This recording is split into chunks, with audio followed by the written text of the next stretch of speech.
We're extremely thankful to all of you for coming here, sparing your time. It's quite difficult to travel in rainy season, but you all came here. Yesterday I was discussing with one congregation member who stays very close to our temple. He's a family man, has 2 kids, and he was mentioning, Prabhuji, अगर मैं Meera road या कल्याण में रहता तो मैं कभी मंदिर में आता नहीं था संडे फीस्ट में. So then I started seeing from the angle of devotees who come very far away, from Western Line, Central Line, Harbour Line, Panvel, Kalyan, Mira Road, Vasai, and within that Andheri. I don't want to leave anyone, but all of you have come here, sparing your time, inspiring all of us here. So I thank all of you for coming here. And today, on the occasion of Sunday feast, we will speak something from Srila Prabhupada's Srimad Bhagavatam. Today we have chosen the 4th canto of Bhagavatam, describing the glorious activities of Maharaj Prithu. So we will cover some shlokas, read a purport, and then describe the corresponding conclusions. So this is 4th canto, chapter 21st, instructions by Maharaj Prithu, text number 16 onwards.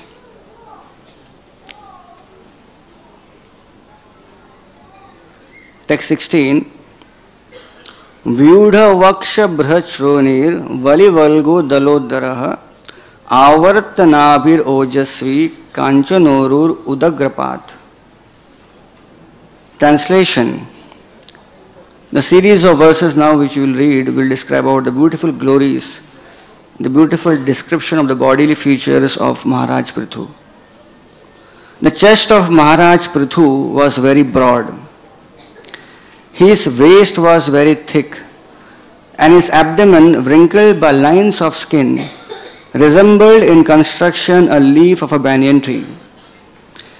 His navel was coiled and deep, his thighs were of a golden hue, and his instep was arched.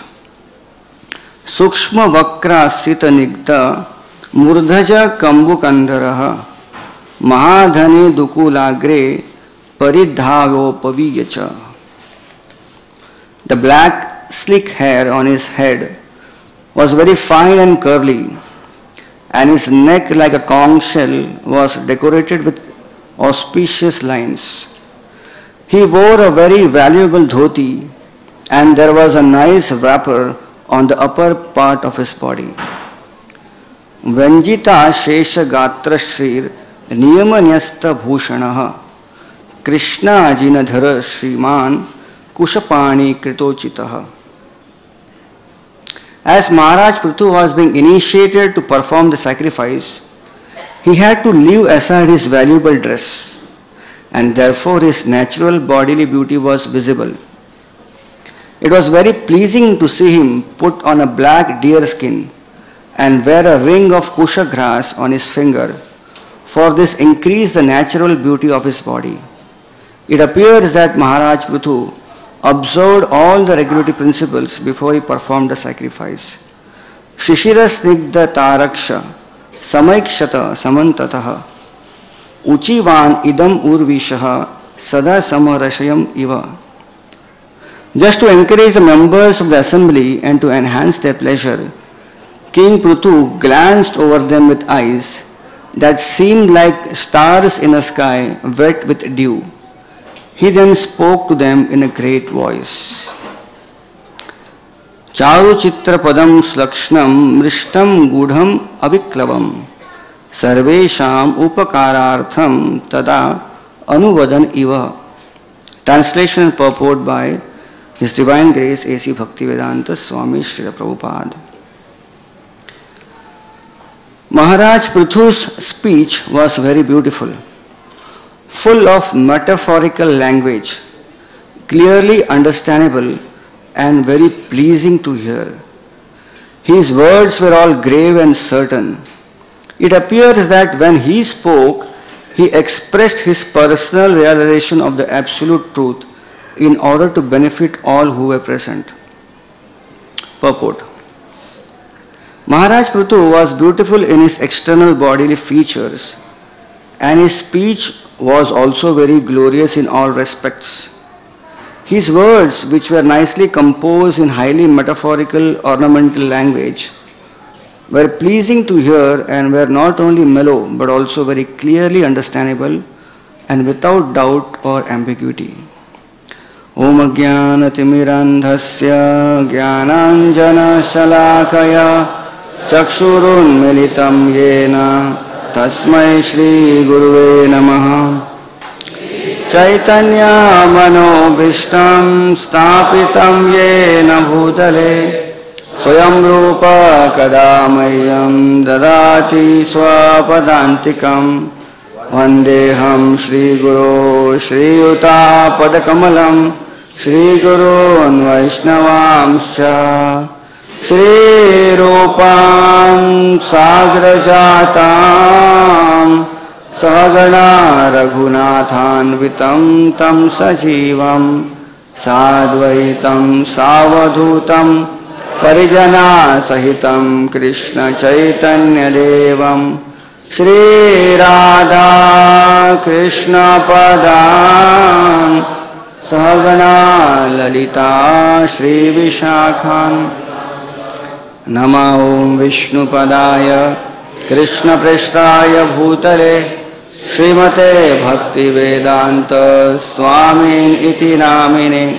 Namaste Saraswati Deve Gauravani Pracharine Nirvishesha Shunyavadi Paschatya Desha Tarine Namo Mahavadanyaya Krishna Prema Pradayate Krishnaya Krishna Chaitanya Namine Gauratvishe Namaha. He Krishna Karuna Sindhu Dinabandhu Jagatpate Gopesha Gopika Kanta Namostute Tapta Kanchana Gaurangi Radhe Vrindavaneshwari Sute Devi Pranamami Hari Priye Vancha Kalpa Tarubhyasya Kripa Sindhubhya Evacha Patitanam Pavanebhyo Vaishnavebhyo Namo Namaha. Jaya Shri Krishna Chaitanya Prabhu Nityananda Shri Advaita Gadadhar Shrivasadi Gaura Bhakta Vrinda. Hare Krishna Krishna Krishna Hare Hare Hare Rama Rama Rama Hare Hare. Hare Krishna. So here we can see the beautiful description of the Supreme Personality of Godhead, King Prithu. And each and every part of his body is described here. So meditation on the parts of the Supreme Personality of Godhead is a very beautiful meditation. We always recommended that we should come in front of the Supreme Personality of Godhead and see his beautiful form. Venum Konantam Aravinda Dalayataksham. When we see Krishna's beautiful form, then we will never be attracted to the outside fleeting temporary beauty of the material world. And therefore, it is good to spend some time seeing the beautiful form of the Lord. As Prithu Maharaj's beautiful body is described, in the next series of shloka, his beautiful voice is also described. That how when Prithu Maharaj spoke, his voice was very beautiful, very pleasing. Everyone who heard Prithu Maharaj's voice was, something is also going on, two voices are going on. So, anyways. So Prithu Maharaj, when he spoke, people were attracted to his voice. There was no disturbance away from that time. So when Prithu Maharaj spoke, it is mentioned that his beautiful voice and his beautiful instructions were so pleasing that people were charmed by his instructions. So that is the power of Supreme Personality of of Godhead. That his bodily features and his description, his words are very pleasing and attractive to the conditioned souls. The whole of Srimad Bhagavatam is nothing but description about Krishna's wonderful activities. And we have seen through ages so many wonderful pastimes where people who were not even closer to God, had no connection with God, attracted by material forms, but they came in touch with Krishna, his beautiful form, his pastimes. They got attracted by Srimad Bhagavatam and they underwent a change of heart, a transformation of heart.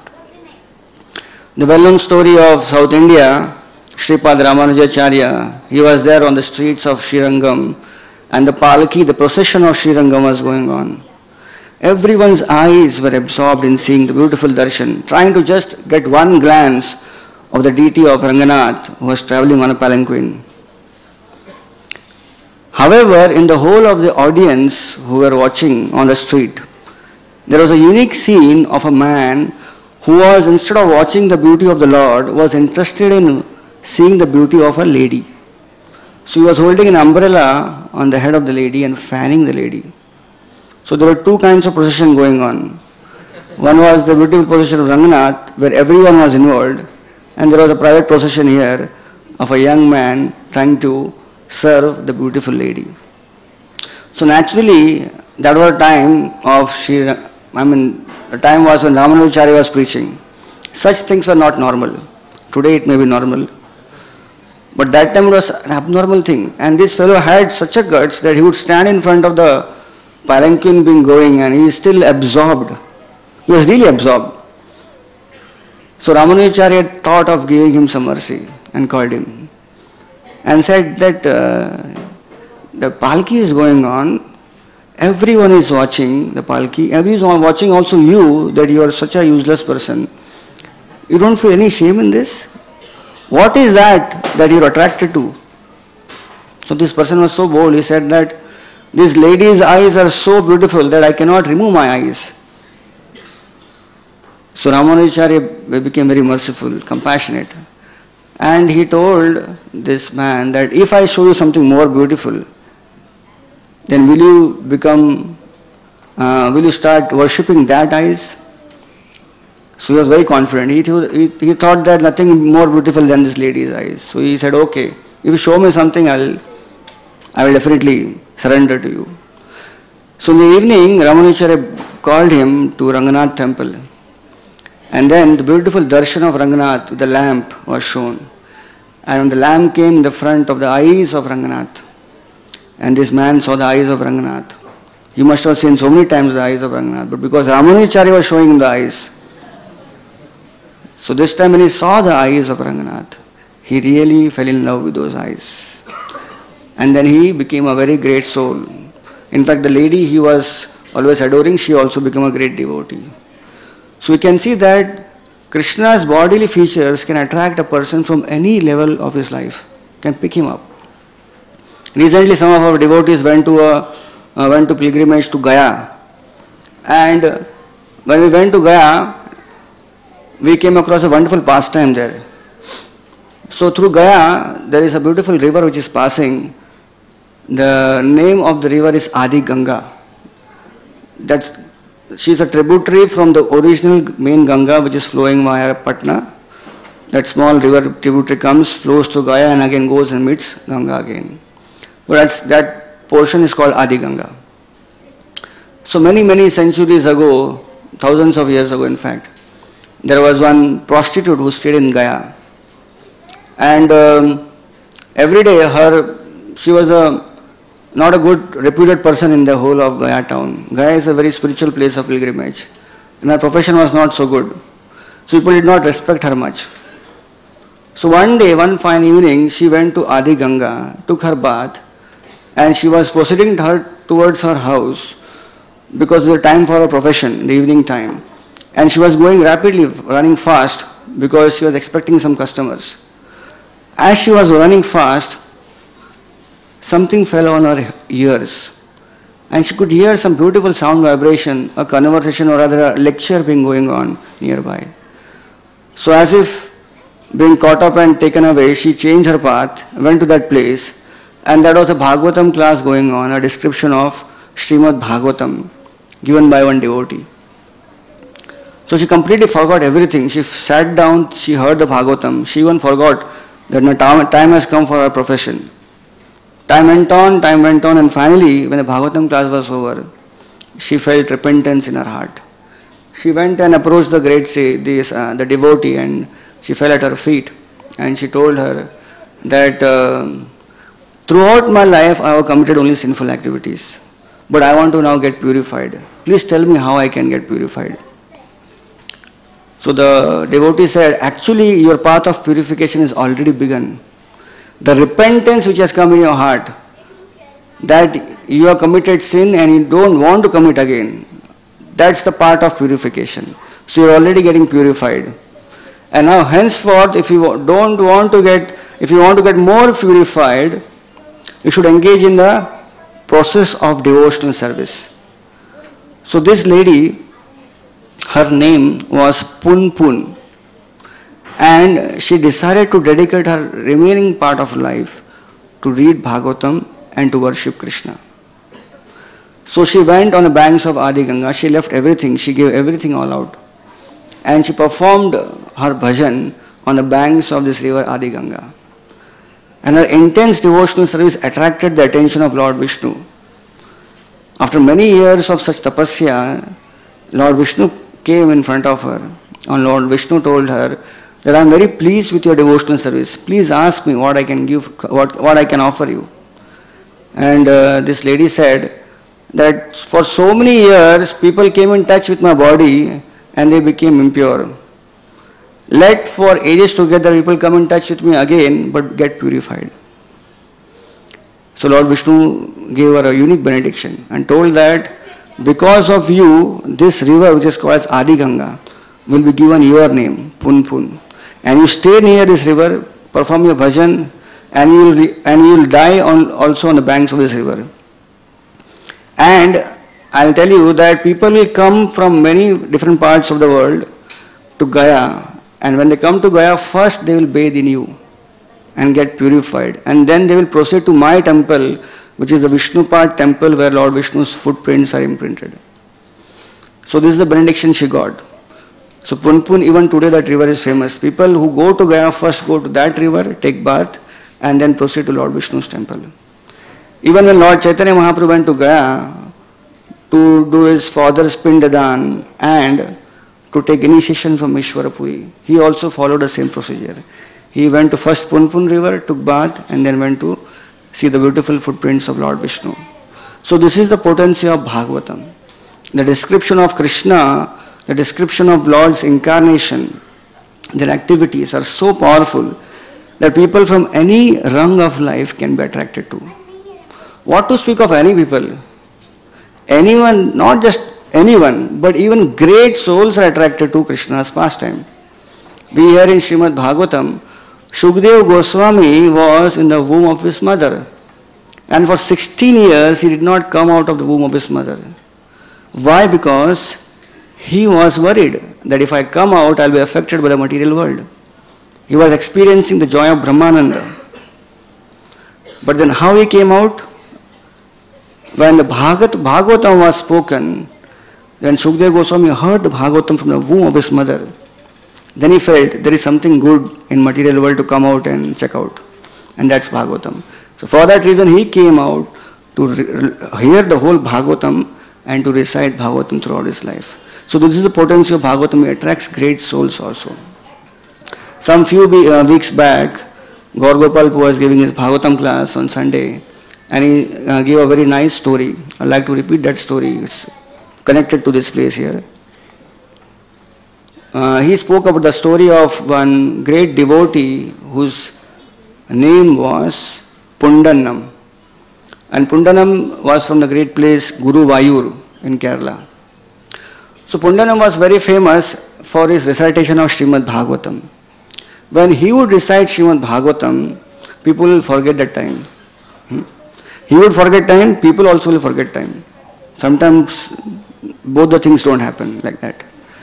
The speaker may forget time, the audience may not forget time, the speaker may get a chitti, Prabhuji, time is up.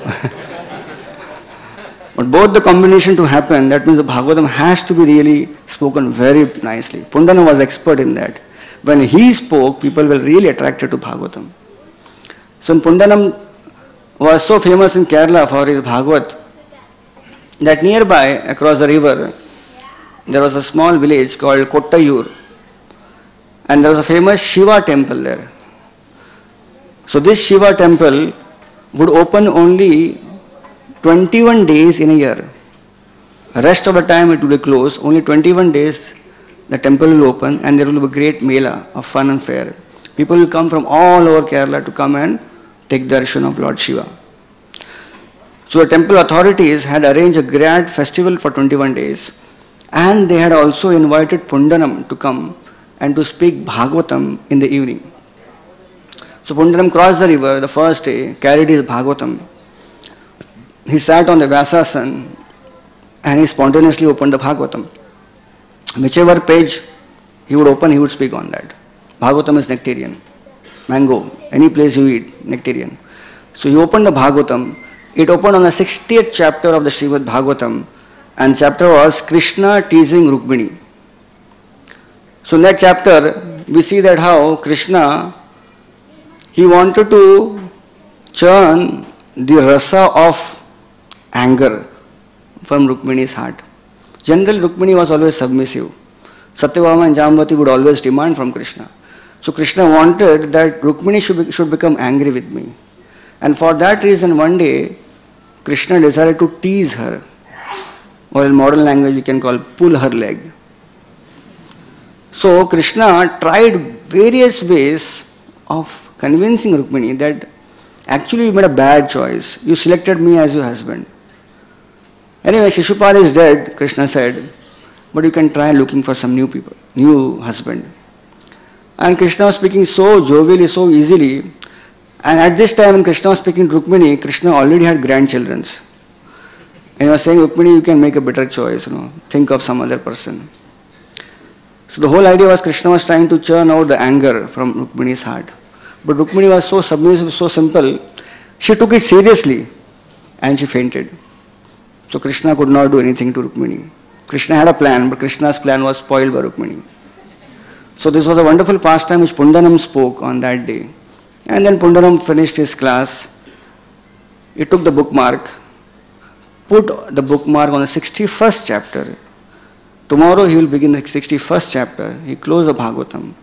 And he thought, since I am going to come 21 days, I might as well keep my Bhagavatam here.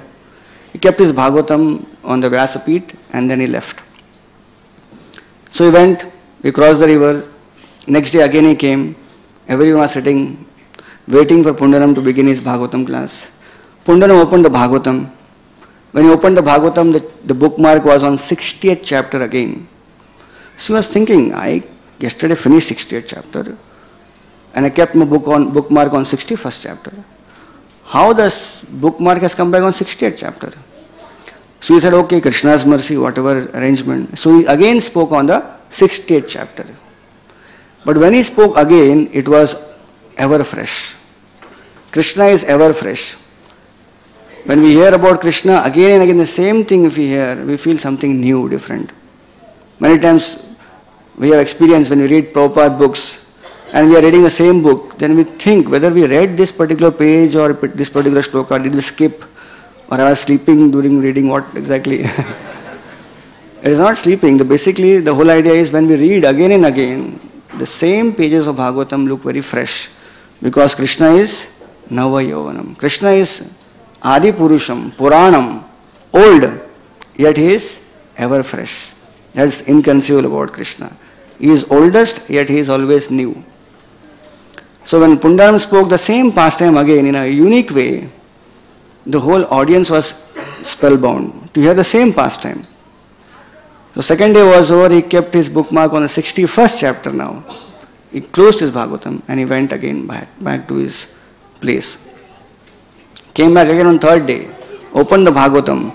The bookmark was again on 68th chapter. So Pundaram had no choice. So he spoke again on 68th chapter. And the audience was equally happy. The audience was enthralled hearing his Bhagavatam again. The same story, third time now. This went on happening every day. 20 days passed. 21st day, Pundaram comes, opens his Bhagavatam. The bookmark is on 68th chapter. Chapter is entitled Krishna teases Rukmini. And Pundaram speaks on the same Bhagavat. Again, the audience has not changed. The audience is not thinking, आज भी वही बोलने वाले हैं, चलो नहीं आएंगे. The audience is waiting to hear the nectar because Pundaram's Bhagavatam is special. When he speaks, people cannot resist hearing him. So they hear the whole Bhagavatam and they are not disappointed. क्या 21 days वही chapter बोला.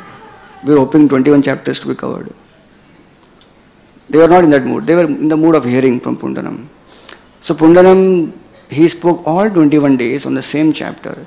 The last day was over. He closed his Bhagavatam. The temple was going to be closed and only to be opened the next year.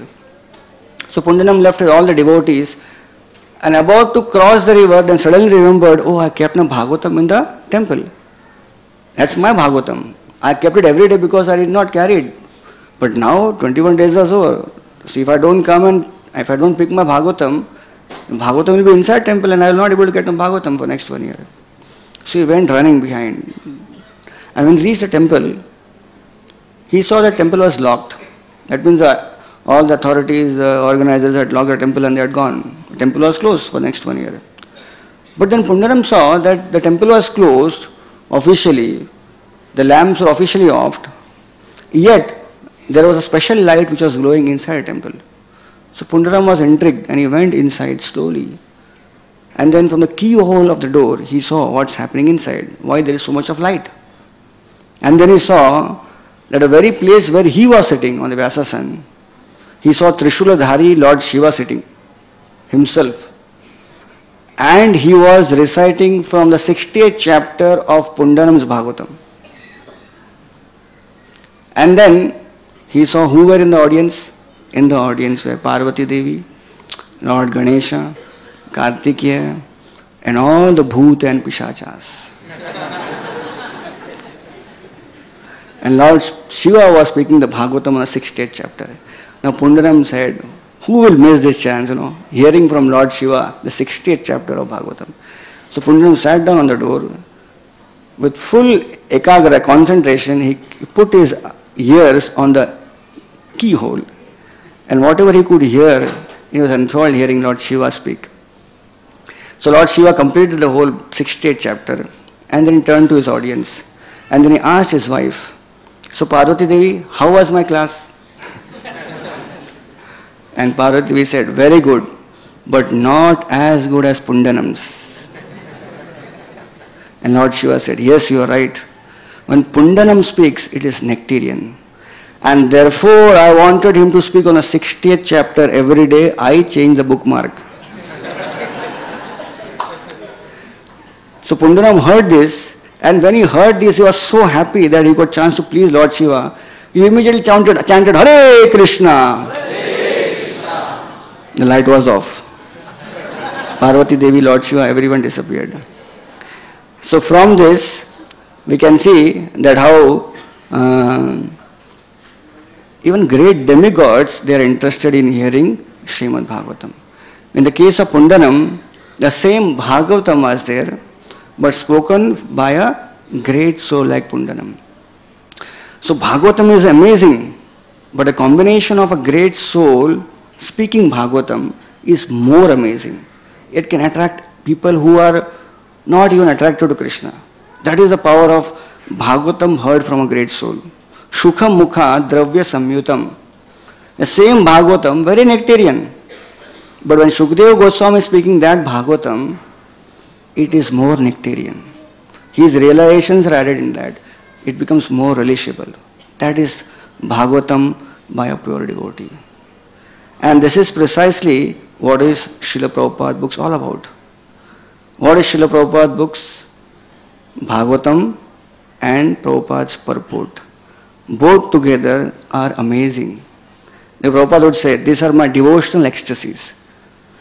The same Bhagavatam which is so nectarian, but when Prabhupada speaks, Prabhupada writes it, then that Bhagavatam becomes more relatable even to a common man. That's why Bhagavatam, which was always in India, and even Indian people do not know Bhagavatam well. In December marathon, when we distribute books, we have a hard time telling people that Bhagavatam is different from Gita. They think Gita and Bhagavad are same. वही तो है गीता और भागवत, भागवत गीता और Bhagavat. But now the Bhagavatam is gone all over the world, and people are buying Bhagavatam, relishing Bhagavatam. Why? Because of Srila Prabhupada's realization. He is like the Pundanam of Kali Yuga. When he speaks, when he is giving his purport, people are attracted to understanding of Bhagavatam. They want to know more about Bhagavatam. Recently, one devotee shared a nice story about Srila Prabhupada's books. One devotee in Europe one day went to Belgium, Brussels, and there was a big exhibition there. So he decided to try out with books, distributing Prabhupada books.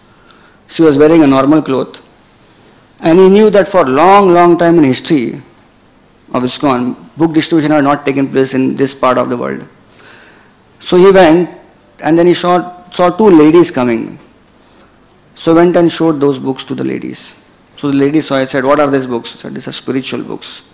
Spiritual books. He said, all gurus are bogus. She said like that. All the gurus are bogus, except one. He said, who is this person? A.C. Bhaktivedanta Swami Prabhupada.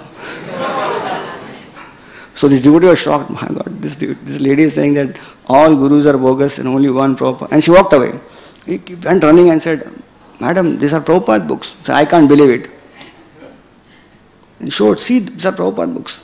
She saw all the books. Yes, these are Prabhupada books, very nice. So then he picked up one Bhagavatam and said, this is for you. Take this Bhagavatam. So what is the cost? She mentioned the cost. He said, well, I don't have money. So the second lady who was also nearby, she was very intrigued and she was fascinated. Prabhupada, who is this Prabhupada? Only bona fide guru. So she became so fascinated, she bought two Bhagavatams. One for herself, one for the friend. And in this way Prabhupada's Bhagavatam went. So Prabhupada's Bhagavatam goes like this. Prabhupada himself is preaching. Like one devotee in our base was mentioning, he had some nice experience of book distribution. And he was somewhere in Dehu. A big mela was there again. He had taken 2 boxes of Bhagavad Gita Marathi and discount price, shouting loudly. And he was hoping that he'll finish all the 2 boxes very easily because it's a discount price. He shouted at the top of his voice for 1 continuous hours. And no one even looked at him. It was as if he was not present in that whole place. So he was feeling humbled, He thought, मुझे लगा मैं बहुत अच्छा book distributor हूँ. But after 1 hour he decided that maybe I should pray to Prabhupada that he should give me strength to distribute his books. So kept his books down on the box, folded his hands and loudly chanted Prabhupada Pranati Mantra, Namam Vishnu Padaya and Namaste Saraswati Devi. And he opened his eyes after the 2 mantras were over and he saw one man standing in front of him and telling him, Mujhe Gita chahiye. So he gave him Gita. Seeing him, 4 more people came, they bought the Gita. In next 1 hour, he sold 2 boxes of Bhagavad Gita. His realization was Srila Prabhupada is himself distributing his books. We are just there as a peon, carrying his books to those places. And he was mentioning that actually Srila Prabhupada is running the movement also. We are just instruments in his hands. So this is the power of Srila Prabhupada, when Srila Prabhupada's books are appealing to so many people. In fact, Srila Prabhupada himself is a Bhagavat. There is concept of book Bhagavat and concept of person Bhagavat. So we have book Bhagavat and we also have in ISKCON person Bhagavat. Like one Prabhupada disciple had come and he went to one satellite center of our temple. So in that small gathering, all Marathi devotees were sitting. So he asked, so how many of you read Bhagavatam? So all of them said, we are trying to read Bhagavatam. So how many cantos are there in Bhagavatam? So all of them said, 12 cantos. So no, 13 cantos. So surprise, Hare Bapre. Suddenly 1 canto has come up about. And 12 cantos are there always. how come 13th canto has come? So this devotee said, 13th canto of Bhagavatam is Prabhupada Lilamrit. So why? Because Prabhupada is person Bhagavat. And the book Bhagavat is there, and after that for ISKCON, the 13th canto is Prabhupada Lilamrit. And they mentioned, generally if you want to read Bhagavatam, then you go properly, chronologically, 1st, 2nd, 3rd, 4th, 5th, 6th, and then 12th. But 13th canto, you can read any time, no problem. Before 1st canto, after 12th canto, in between all the cantos. Because that canto is very nourishing and gives a lot of faith and an understanding to read this particular 12 cantos of Bhagavatam. So this is the power of Bhagavatam. The same Prithu Maharaj, whose words are nectarian, whose bodily description is very nectarian. But when these two nectarian things are spoken by Srila Prabhupada, it becomes more nectarian. So today, this afternoon, we'll spend time hearing about Prithu Maharaj's glories from Prabhupada's 4th canto of Srimad Bhagavatam. So Prithu Maharaj comes in the parampara of Dhruva Maharaj. So after the 4th canto, Dhruva Maharaj's explanation is over. It is mentioned that Narad Muni, he is describing the glories of Dhruva Maharaj to Prachetas. And this discussion is going on between Vidura and Maitreya. So Vidura is speaking about Narad Muni, is speaking about to Prachetas. So, rather Maitreya is speaking. So Vidura is interested to know now that after Narad has spoken about Dhruva Maharaj, what next he is going to speak about. And then Maitreya Rishi very beautifully speaks about the wonderful parampara, the wonderful descendant line of Dhruva Maharaj. How great souls came from Dhruva Maharaj's family.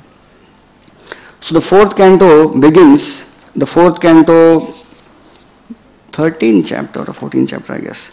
It begins with chapter 13 describes about the descendants of Dhruva Maharaj. And each and every personality in that family are great. In fact, Bhagavatam starts speaking about them. Every translation someone's coming, faultless sons, powerful son, great mother, powerful father. So this is a description. Every line, every translation is about some great. Because who they are from Dhruva Maharaj. So 13th chapter begins by saying that Dhruva Maharaj had two sons. The elder was known as Utkala. But Utkala, he was such a pure devotee. He was fully satisfied. He was not attached to the throne his father had given him. In fact, he did not want to accept the throne. That was his great quality. Dhruva Maharaj was ruling the entire planet Earth, and this was given to Utkala, and Utkala was not interested in it. That is the glory of Dhruva Maharaj's son, Utkala. So all the devotees, all the people who are there in the kingdom came together and say, Utkala is not interested. So let us put now the second son on the throne. The younger brother was Vatsara. So he became the king. And Bhagavatam mentions that Vatsara was endowed with all good qualities. But the best part was Vatsara had a very good qualified wife. And then the whole translation mentions that how because of that good qualities of that wife, Vatsara got a very nice family situation in his house. Prabhupada gives elaborate purport. Prabhupada says that Narad Muni is glorifying the wife of Vatsara and calling that Vatsara's wife was worshipable. Why? Because Prabhupada says Vatsara's wife was faithful, she was obedient, she was affectionate towards her husband, and she had all good qualities to manage a nice household. As a result of that, husband and this wife combination, they lived very peacefully, they had nice children, and the whole family life was happy and prosperous. So we find in Dhruva Maharaj's reign, not just male members, but even female members were very powerful also. And they also played a major role. So sometimes we see that in family life, someone is sometimes a devotee, a male, he is very strong, and wife is not strong. But because the male is strong, the wife gets an impetus and she's attracted to devotional service. And sometimes it happens vice versa also. But sometimes the Mataji is strong, she is a good devotee, and Prabhuji is weak. But Mataji drags and Prabhuji follows. No problem. Anyway, back to where they go, both. So this is the ideal family life which is described in the case of Vatsara and his wife. I was reading a nice story, I'll share with you about this great saint from Punjab. This saint of Punjab was a devotee of Lord Jagannath. What a connection. Lord Jagannath is from Odisha and a devotee saint from Punjab. So this devotee saint became devotee because of his wife. So we'll hear this story nicely now. So then this is mentioned in Jagannath Mahatmyam that somewhere in Punjab, in that state, previously there was not Punjab, so there was a small province called as Sainyagarh. And in that Sainyagarh, there was one king whose name was Din Salah Singh. So Din Salah Singh had a good commander-in-chief and his name was Angad Singh. Din Salah Singh was ruling at a time when the Mughal was ruling the Delhi and the empire of whole of India. So Punjab is now very close to Delhi, and yet Din Salah Singh was able to maintain his province in spite of Mughal ruling the entire India. Why? Because Din Salah Singh had a commander-in-chief, Angad Singh was very powerful. And Din Salah Singh was very happy that no one can attack my kingdom because I have a powerful commander like Angada. So Angada became very close to the king. He was like a pet, very close. He got all the rights, he got all the freedom to enjoy. And as a result of this, Angada became spoiled. Angada became involved in drinking, hunting. He became very materialistic because he knew the king depended on him. So he became so materialistic that the king also knew that he has become very much pampered child. But he could not do anything because he was depending on Angada. Even the citizens, they would respect Angada, but internally they would think that he should improve. He is not up to the standard. He is very proud. So Angada had a nice material life and he was not interested in God consciousness. But somehow when time came for him to get married, he thought, let me have a very simple, pious wife. So he got married to a simple, pious lady. Now this simple, pious lady was a devotee of Jagannath. So when they got married, he saw that wife was very devotional, but he did not mind. He said, as long as she is not bothering me, I have no problem. Let her do what she wants to do. So this lady, this wife of Angada Singh, she would regularly pray to Jagannath and hope that husband will improve. And because the husband never said anything against his wife, so eventually the wife thought that maybe my husband is improved now. He's slowly becoming a devotee. But then one day she got a shock of her life. Dil Salah Singh had called Angada and sent him for a fighting expedition. The whole expedition was going to last for 4 days. So now he had gone away, the palace was empty, and his lady, wife of Angada, was alone. She is a devotee. She was thinking, well, 4 days, husband is not there, I am alone, what should I do? Let us call a satsang program for 4 days, which will never happen when Angad will be there. So Angad has gone, so she called a 4-day Mahasatsang program in home. She arranged all facilities, called all the Vaishnavas. She called her Guru also. And every day there was whole day program. In the evening Guru would come, Guru Maharaj would come and give a lecture. And there would be prasad distribution. And she was very happy that my house has become purified because all Vaishnavas are coming here. Now at this fighting expedition, Angada finished his job very quickly. And instead of taking the usual 4 days, Angada came back in 2 days. And he exactly came in the evening time and he entered, he saw a big party being thrown inside his house. And he saw that party was not some drinking party, it was some other party. It was some Hare Krishna party going on inside. It was Guru Maharaj giving a lecture. All the Vaishnavas were sitting hearing the class. When he saw this, he became very angry. He said, what is happening in my house? But he could not shout in front of everyone. So he went inside this room and his body language could make everyone feel that he is angry. And wife was also feeling disturbed. Suddenly how he has come. He went in his room, started shouting loudly at his servants, indirectly pointing it out to the audience that what you are doing in my house. So when this voice was heard in the main assembly hall, so Guru Maharaj came to know that Angad Singh is not happy. So then he wrapped his lecture very fast.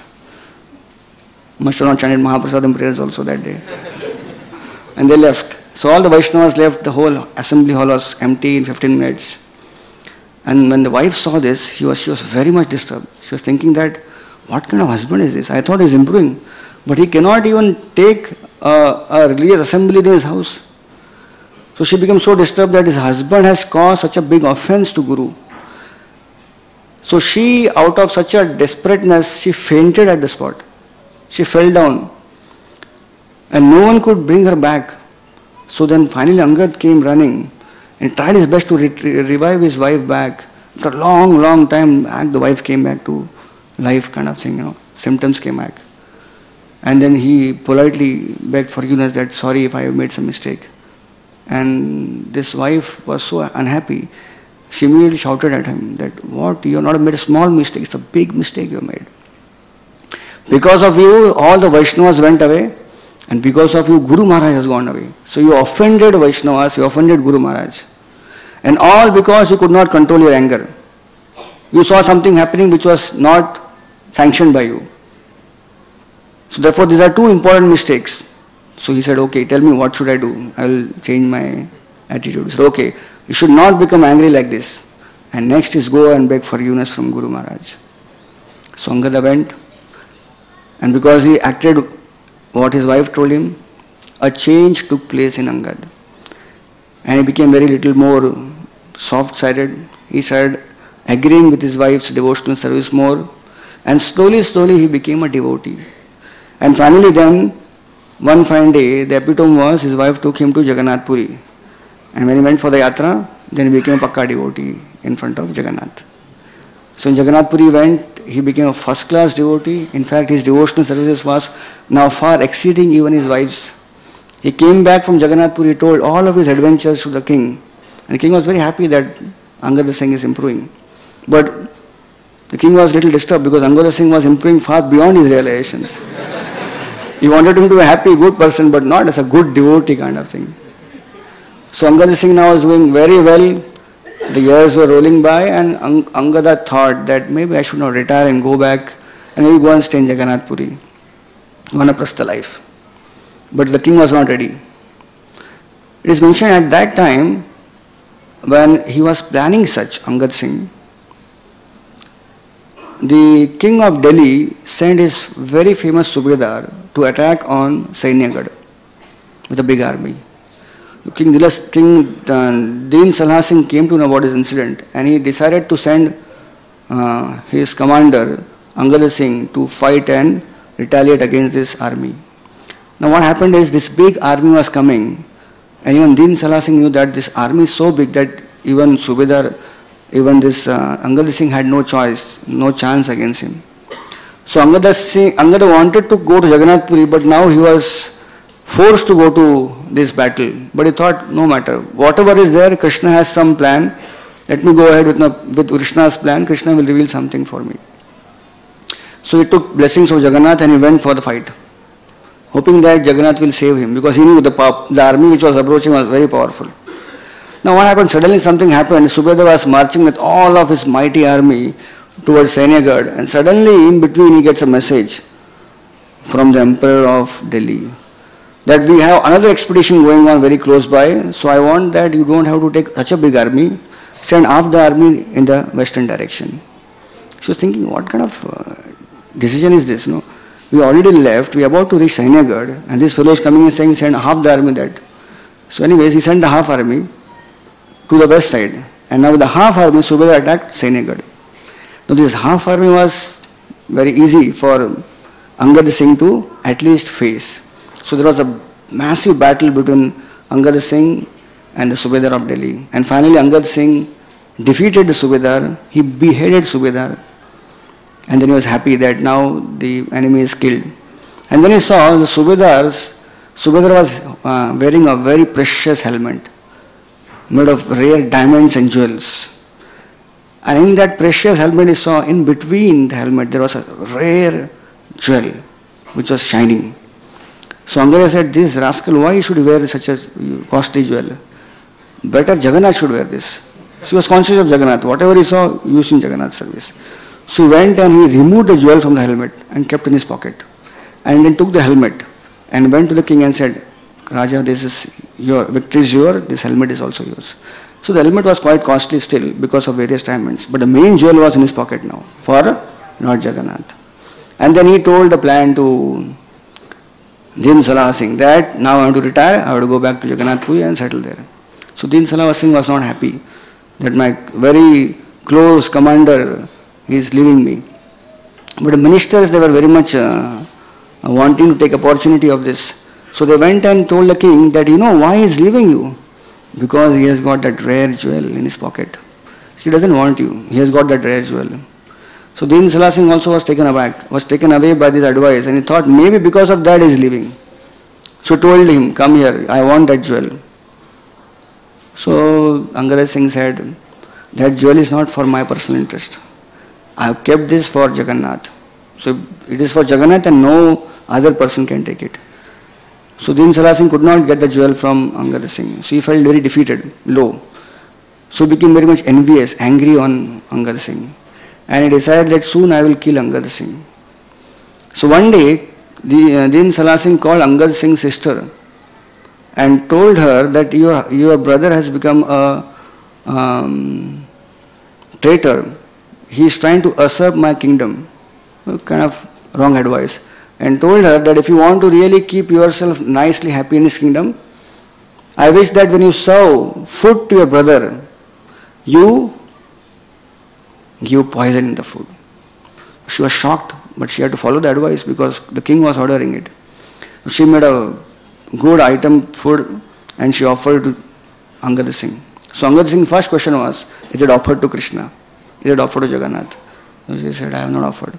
So Angad Singh took the plate and offered it to Jagannath. And then he was about to eat that prasad. The sister could not keep quiet and she shouted loudly that this is poison, don't eat that poison. So he came to know the whole thing, what happened. And he was advised not to eat the food. But he told that no, I have given it to Jagannath. I offered it to Jagannath. If Jagannath has taken it, it is prasad. So with full faith he ate that food which was poisoned, but now prasad. And nothing happened to him. In fact, after eating that prasad, he became more effulgent. So Din Salah Singh was a little upset that his plan got spoiled. And now, taking this whole thing as Krishna's mercy that I am not wanted in his kingdom, immediately Angad Singh left. So Angad Singh left this kingdom and he was going towards Jagannath Puri. And he was in the middle of a forest. And Din Salah Singh decided it is the last chance. He sent some soldiers to get the jewel back from Angad Singh. So Angad Singh was near a pond and he was doing his regular practice of sadhana in the morning. So he was doing his bhajan and suddenly the soldiers surrounded him and they kept the sword at his neck and he said, if you don't give your jewel, this jewel back, we'll kill you here only. So Angad Singh thought that this jewel which is for Jagannath, he told Jagannath, I am going to bring it for you. How I can offer it to the king, So immediately he removed the jewel and said, Jagannath, I want to give this to you, but I am not able to offer to you. So what can I do? So he just took the jewel and there was a pond nearby. He threw the jewel inside the pond and said, Jagannath, please take it. Now soldiers were surprised. What kind of person is this? Isse bhi nahi mila, hame bhi nahi mila. So they were shocked. They could not do anything. They went back to the king and said, he threw it in the pond. Gone. It is inside the pond. Who is going to go and retrieve it?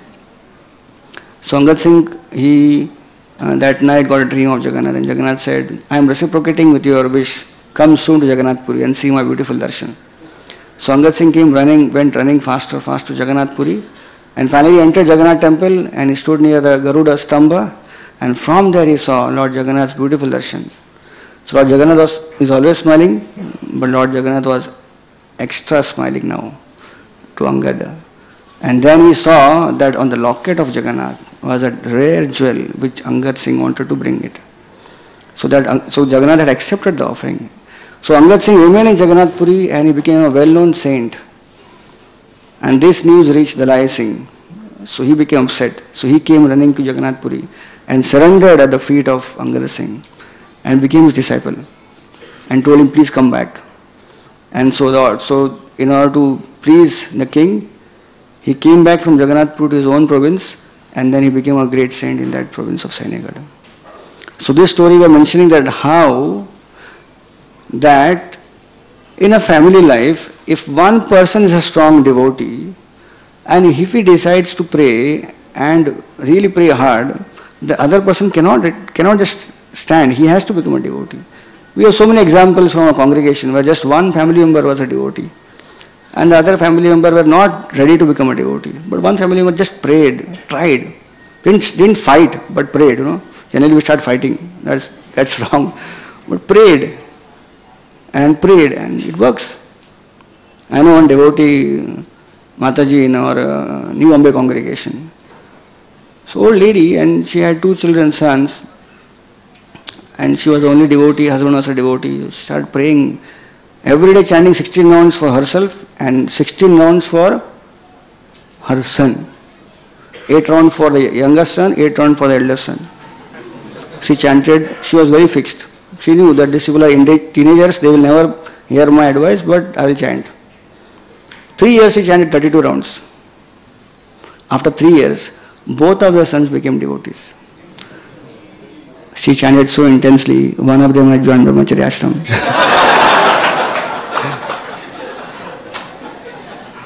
So this is the power of prayers. So one family member is very strong, the other family member has to become. It's like, whose desire is strong? Whether your desire to not become a devotee or a family member's desire to make you a devotee. So whoever desire is strong, then that person becomes a devotee. So here we see Vatsara, he was a nice, noble soul, but his wife was very powerful. And that gave result to many great souls as their son. So the descendants go on, and Narad Muni explains who was the next descendant. In the next generation, Narad Muni says, there was a line of powerful sons.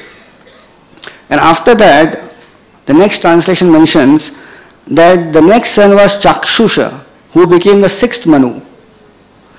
And after Chakshusha, then again 12 faultless sons were born in the dynasty. So every translation is faultless, powerful, great. And then it is mentioned, finally, 6 sons were born of one, of that the eldest was Anga. So till that this whole description is about faultless, powerful, amazing, good quality son. And suddenly Narad Muni is speaking very fast that Anga, he was a great soul, but he had a son who was very crooked. So now who is hearing? Pacheta is hearing. Vidura is also hearing. Vidura is thinking, ye beech mein kaun aa gaya aisa?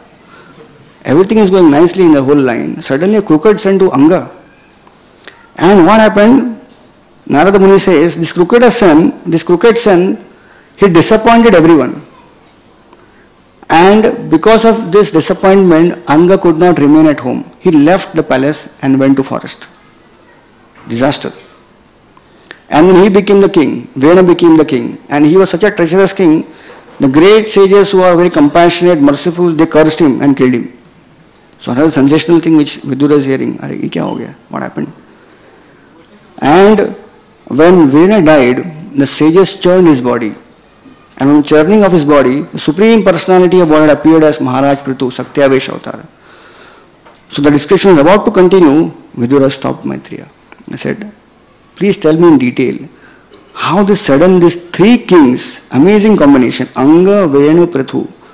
Please tell me in detail about these 3 people because they are all different, have different characteristics. Anga is great king, he retires. Vena is treacherous, and then from his body comes Supreme Personality of Godhead.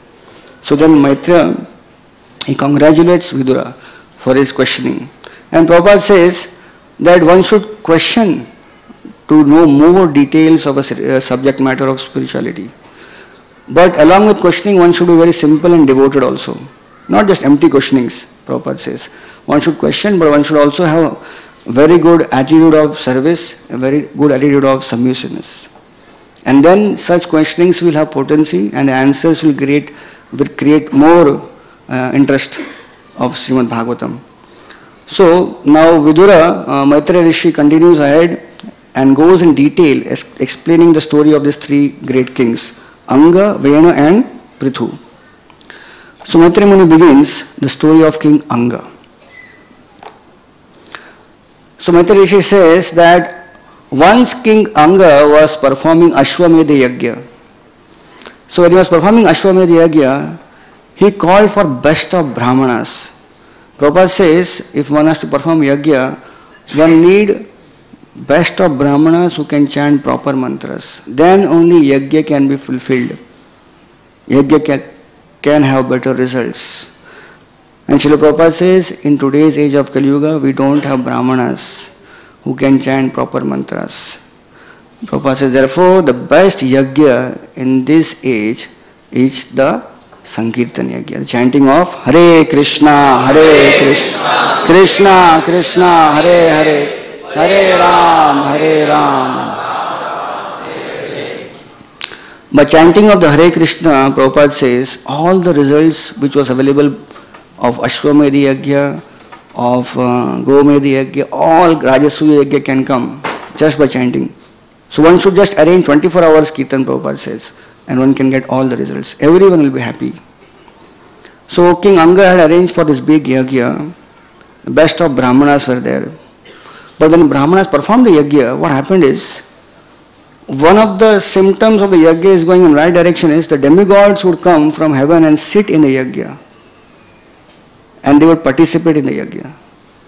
But this was not happening in King Anga's case. King Anga was descendant of Dhruva Maharaj, and yet in his Yajna, after proper chanting of the mantras, the demigods were not coming. So he became a little despondent. He was pondering that the best of Brahmanas are there, best of ingredients are there. I have done properly Yajna, the mantras are chanted perfectly well. Then why did demigods not come? So then he was on a Maun Vrat because of the Yajna. Then he took permission of the sages, broke his silence and asked them, what is the reason that his Yajna has not been successful? What is the reason? So one of the head priest of the Yajna, he told that King Anga, in this life, you performed always great activities. You never performed any sin, even within your mind. But in your last life, there were some series of sinful activities you performed, because of which, even though you are qualified in this life to get the results of Yajna, still because of that sin in the past life, you are not able to perform your Yajna. So the king was very upset, and the king decided to take some repentance, what to do. So he asked the head priest, what should I do? So head priest said, the only remedy is if you get a nice son. For that you pray to Supreme Personality of Godhead. So now you perform Ashwamedha Yajna, instead of that you perform a Yajna directly to please Supreme Personality of Godhead and ask him for a son. So on the advice of the head priest, now a fresh Yajna begins and oblations are offered, mantras are chanted, and Anga is going to ask for a son from the Supreme Personality of Godhead. When the Yajna is performed, the Supreme Personality of Godhead appears and all the demigods appear. From the altar of the Yajna, a divine person comes on the behalf of Supreme Personality of Godhead. He is carrying a pot, and in that pot there is boiled milk, boiled rice in milk, and he offers it to King Anga. And King Anga is very happy that now his desire is going to be fulfilled, he is going to get a son. Prabhupada says King Anga was very liberal, and therefore he took the offering, he smelled the offering, honored the offering, and gave the whole offering to his wife. So Prabhupada says, why king was called as liberal here? Because king knew very well that his wife was not qualified for that portion of Yajna. Why? Because the king's wife had come from a family which was not a completely religious family. In fact, the wife of King Yajna, King Anga, was a daughter of death personified. And as a result of that combination, there was something wrong. But King Anga did not mind that. He was very liberal. He knew that if I give to her, the combination will not be a good one. But he agreed, he gave it nonetheless. So Prabhupada says in his purport, why all these things are happening? That King Anga, he knows, yet he is so liberal. Prabhupada says that everything which was happening in Anga's life was designed by Supreme Personality of Godhead. He wanted Anga to get detached from the material world. So therefore he arranged that he would get a cruel son instead of a good son. And that cruel son's cruelty will be so severe that Anga will not able to remain in the kingdom. He will have to leave the kingdom. So, the amazing thing is, Prabhupada also mentions that why Anga, he is such a gentleman, why should he choose a bad wife? He was the one who chose a wife from such a religious family. What was the reason? And Prabhupada says one reason. Sometimes Lord arranges that his devotee do not get a good wife. And Prabhupada says, when he does not get a good wife, he becomes detached from his wife, he leaves home and makes progress in devotional service, Prabhupada says. And Prabhupada says, not good wife plus bad son, King Anga went back home back to Godhead. So King Anga, he got now a son whose name was Vena. Vena was very cruel. Prabhupada says in the purport that a son gets the quality of mother and a daughter gets the quality of father. So Vena, he got quality of maternal grandfather. Is it not? Combination I had. He got qualities of mother, but mother had got qualities from father. Father was death personified. So because of that, King Vena had irreligious nature. His character was very irreligious. Prabhupada also mentions in this connection that in Vedic civilization, therefore, when a girl and boy would get married, the families would also be considered. How is the family? And after the calculation was done of families, then there would be arrange of marriage. And Prabhupada said sometimes there was mistake. People would not see. And Prabhupada said the result was frustration in family life. So Vena, he was very cruel as a boy. His childish plays were he would go to forest, unnecessarily kill innocent animals. And wherever he would go, people would be afraid of him. And as soon as he would come, people would shout, here comes cruel Vena, here comes cruel Vena. So he was known for his cruelty. He would play with his friends, and if he would lose the match, he would kill the friends. He was very merciless. So when Anga came to know about this, he tried his best to change his child. He punished him severely in different ways to reform him, but somehow he was unable. And finally he became very aggrieved. And that led to many realizations in Anga. Now we'll see what different realizations. One by one they go higher and higher realizations. The first realization Bhagavatam mentions of Anga is because of Vena as his son. He feels that those who do not have son, they are very fortunate. They must have really worshipped Krishna in the previous lives, therefore they don't have son. Because to have a bad son and suffer like this is more miserable. That is first realization. Now his realization will increase more. Second realization is thinking is, who desires such a son like Vena? Worthless person, bond of illusion, is making everyone in the home miserable. And finally the epitome of all realization comes when King Anga is thinking, actually it is good that one has a bad son. Bad son is better than good son. And he's thinking, good son is there, then one will become attached to home. But if bad son is there, he will become detached, not naturally from the home. So Srila Prabhupada says, the king began to think in this way in terms of attachment and detachment from material life. And finally, there was a good impetus for him. Prabhupada says that generally, Hare Krishna, Krishna Krishna, Hare Hare, Hare Ram, Ram Ram, Hare Hare. Chant Hare Krishna.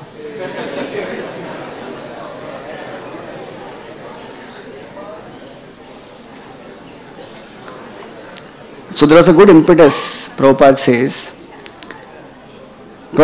the materialistic person, he is so attached to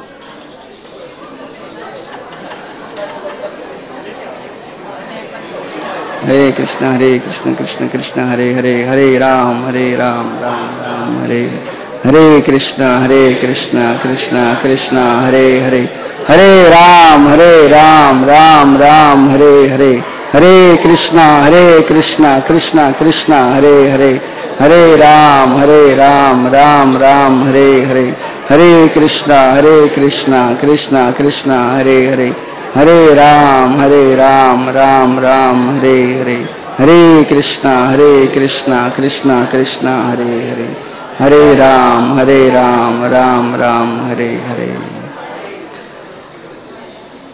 So let us enter into Prithu Maharaj's life again.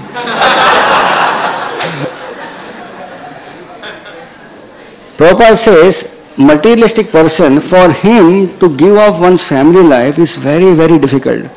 Because it's like a cocoon. One keeps on entering it, and he cannot come out. So, such a materialistic person, Prabhupada says, he always remains in his family till the fag end of his life. He just cannot think of retiring from family life. He is just caught up. And his condition is very pathetic.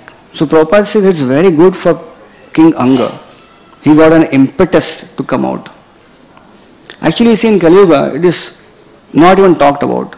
In the outside world, people do not think about retiring from job, not from retiring from family life. Everyone remains in the home till the fag end of life. There are no ideals of Krishna consciousness. They are just thinking till the last end of his life, how he can enjoy material life. One of our devotees in our base, he was speaking a nice offering of Srila Prabhupada when we had a Prabhupada appearance festival in our base. And he was saying that his appreciation for Prabhupada, he's a just young boy, 2-3 years in Krishna consciousness. His appreciation for Prabhupada increased when he saw his own grandfather. So he is the only devotee in his house, parents are favorable. So his grandfather, at the age of 69 years, he got 2 heart attacks. The same age, Prabhupada also got 2 heart attacks, 69 years. He said, my grandfather, he became bedridden. He could not move. He was completely dependent on the entire family. And one fine day he called all of his family members and he wanted something. So we were thinking what he's going to ask. You know what he asked? He said that, I have not seen that Bollywood film. Can you show me that? Yes, that was his desire. That was the first thing in his mind. He's about to die. So the family members very duly arranged for that last wish of their father. So a Bollywood film was shown on projector so that he can see on the whatever condition he was on the bed. The film was shown, he was very happy. Some days later he passed away. And he was mentioning, my parents were thinking that we have done a very important work, हमने अपने पिताजी की last इच्छा पूरी कर दी. उनकी इच्छा क्या थी? कुछ फिल्म देखना था उनको.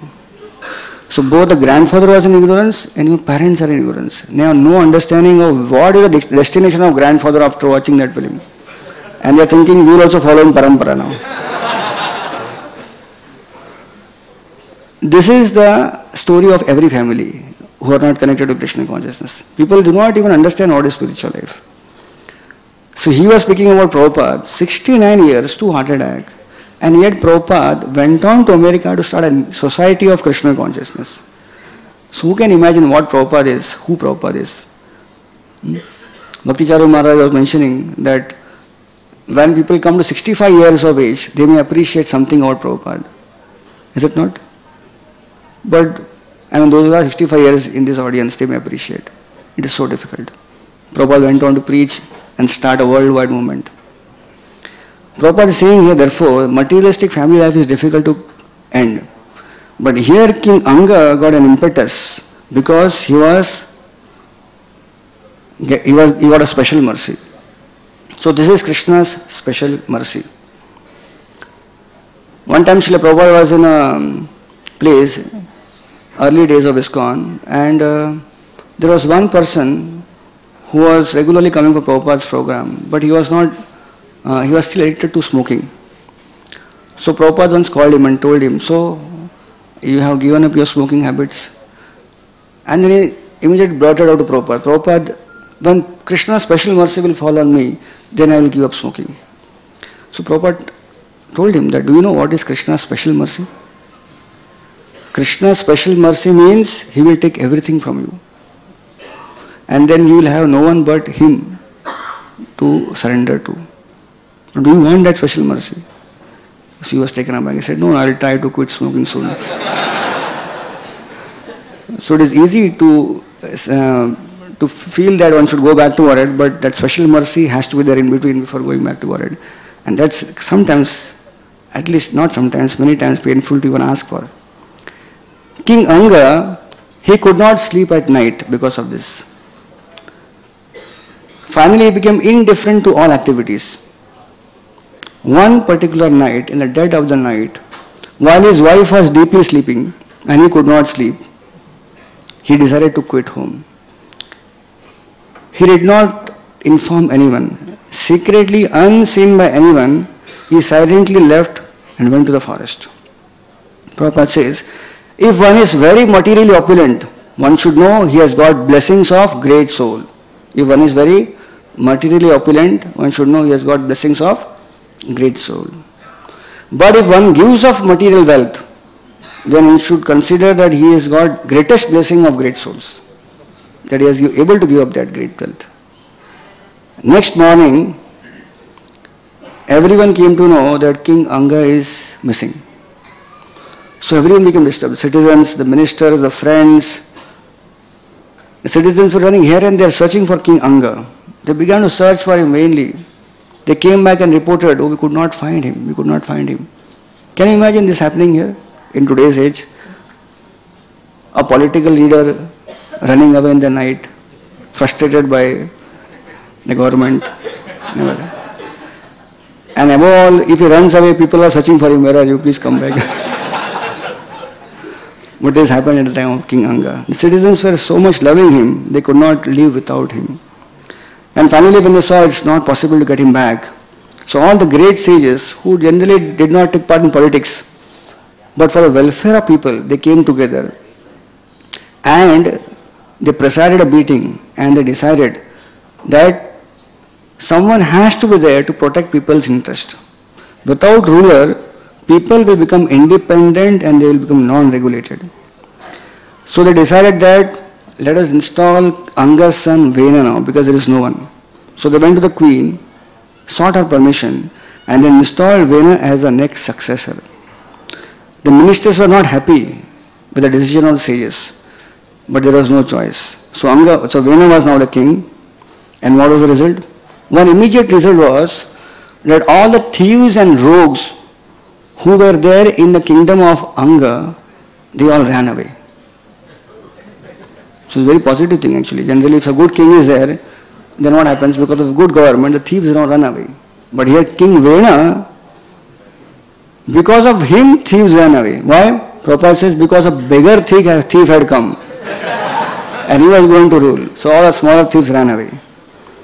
And then Prabhupada says later that how by the power of King Vena, everywhere there were disturbance. In fact, because King Vena was sitting on a throne which was previously sat on by Dhruva Maharaj, all the power of a great king came in him. The powers came. All the 8 kinds of mystic opulences came in the life of Vena. But then he became very proud. He thought that I am the king. I am the representative of God. He actually thought he is God. And then he went on a hunting expedition. Wherever he would travel, it is mentioned, the earth and sky would tremble. And in this way, wherever he went, people were always worried when he will come and do something. He began actually making announcements everywhere, sounding kettle drums, that no one in my kingdom should do yajna at all. If someone does yajna, he will be killed. So for yajnas was stopped in his kingdom. There were no yajnas. Prabhupada says many times in this world we will find such activities happening. Sometimes government of a particular country stop Krishna conscious activity. And Prabhupada says, but in some places Krishna conscious activities are allowed. When Prabhupada says, but one should not think that he is safe. Any time the government may change rule and anything may happen. So Prabhupada finally says, therefore sane people should execute Krishna consciousness very seriously and go back home, back to Godhead. That is the only solution.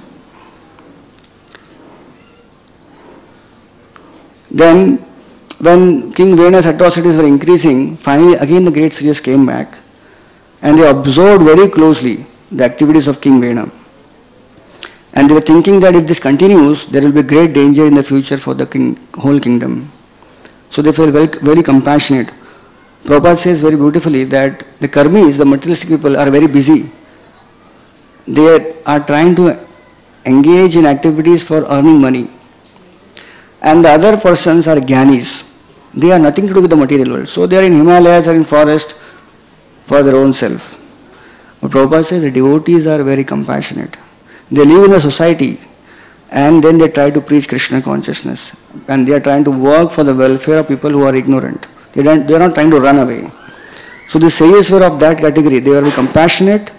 They had no interest in politics, yet they entered just to take, just for the welfare of everyone.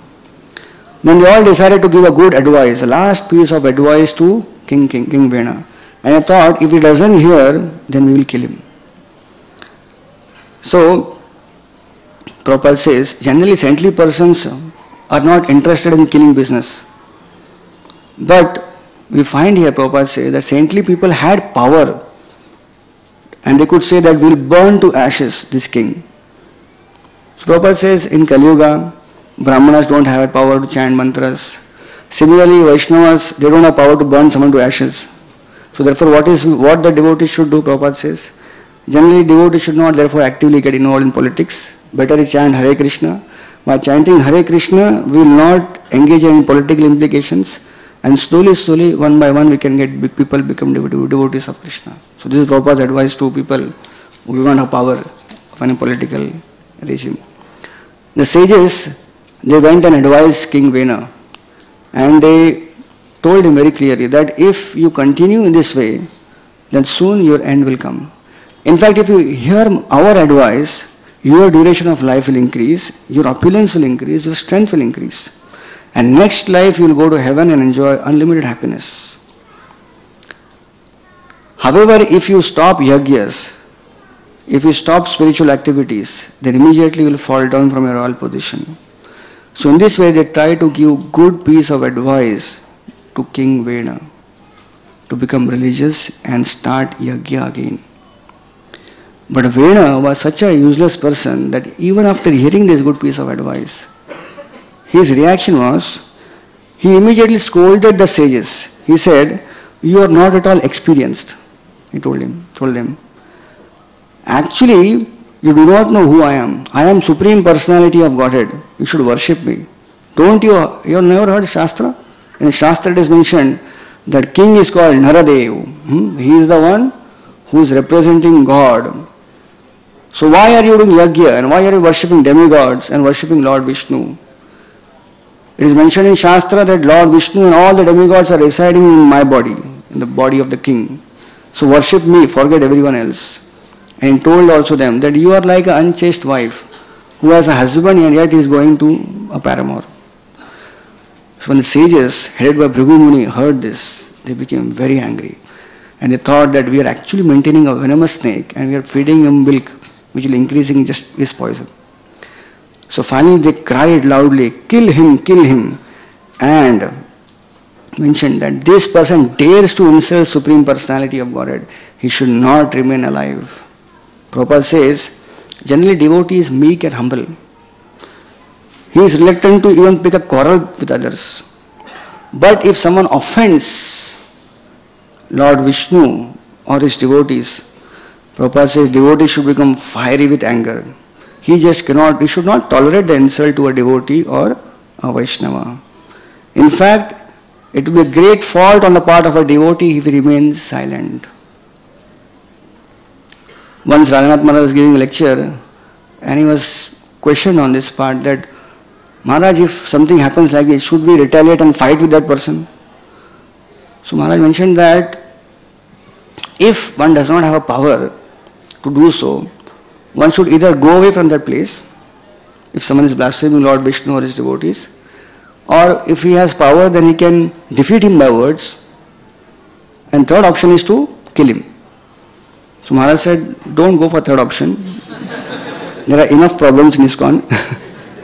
More problems will come. So better the first option is practical, and that is more realistic. In this case, the Brahmanas here had power. They did not require any sword or anything else. Just for the power of mantra, they announced that he should be killed. And immediately at that spot, Vena fell down flat dead. So now Vena was killed. Anga was gone, Vena is killed. Still problem in society. The sages left, they were disappointed.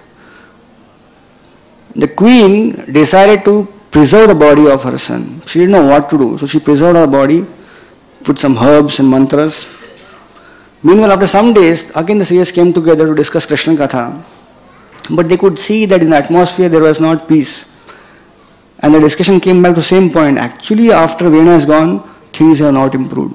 The thieves and rogues have come up, and there are problems everywhere. So again they decided that we should do something for the welfare of everyone. So they came together, they had a meeting, and then they decided that King Vena is dead. The soul has left. But King Vena's body is still there. And King Vena's body has connection with Anga and Dhruva Maharaj. So that body is very powerful. So the great seers came together and they decided to churn the body of King Vena. Prabhupada says this is a unique thing where from a dead body, a living body was produced. Unheard of. Generally, even today, medical science is trying newer techniques and ideas. But ultimately from a living body. Prabhupada says the sages had power. From dead body, they could get a living body. So they churned the thigh of King Vena. And all King Vena's sinful activity came all out in the form of a dwarf who was called as Bahuka. And then he was told that you live in hills and forest and your activity will be sinful activities and you will belong to the Nishada race. So all the sins of Vena was personified in the form of Bahuka. He left. And finally when the hands were churned, by the churning of hands, it is mentioned, two beautiful personalities appeared from the body of King Vena, a male and a female. And this beautiful couple were none other than the Satyavesh incarnation of Lord Vishnu and Lakshmi Devi. So when the great sages saw this, they were so happy. Immediately Lord Brahma came, all the demigods gathered in the scene. Gandharvas, they praised, Apsaras danced, all beautiful music was played to welcome the appearance of King Prithu and his wife Archi. So King Prithu, Prabhupada says, was the Satyavesh avatar of the Lord to rule planet Earth. If Krishna has to rule the planet Earth, he comes in the form of King Prithu. And therefore the next few chapters of King Prithu is about how wonderfully he performed activities of ruling this earth planet. In fact, chapter after chapter we can see that earth was not giving anything out. So King Prithu went and chastised Mother Earth and then milk Mother Earth as a form of cow and get all the special beneficiaries for the whole kingdom. And then he performed 100 Ashwamedha Yajnas. And in this way, King Prithu's life we can see throughout his life, he ruled as an ideal ruler. So we don't have much time is not there much. But one thing last I want to add up in Bhagavatam, Prabhupada says that when Prithu Maharaj wasn't being glorified by all the great reciters, Prithu Maharaj stopped them from glorifying and told them, I have now appeared and you are glorifying that I will be like this, I will be like this. But let me first become like this. Then you can glorify me. Don't try to glorify me something which I have not done. And then he used the example, Prithu Maharaj, that your glorification is like someone praises an illiterate person. Someone is praising an illiterate person, unpad, and tells him, अगर आप पढ़े लिखे होते तो आप great scholar होते. Prithu Maharaj said, if you really would have been educated, you would have been great scholar. So Prithu Maharaj stops them. Don't glorify me like this, because such glorification will lead to false propagation. In fact, he said such glorification is actually an insult to the person. So when they hear this from Prithu Maharaj, all the demigods become more happy that Prithu Maharaj is so humble that he does not want his own glorification, which is going to exhibit it. So they became so overjoyed that they encourage, all the great sages encourage the professional reciters, go on reciting his glories, go on reciting his glories. He deserves his glories to be recited. And in this way they again continue to recite his glories. And then the whole Bhagavatam goes on that how Vidura, he asks more in detail about Prithu Maharaj's more number of activities. Hare Krishna. So we'll end here. Thank you very much.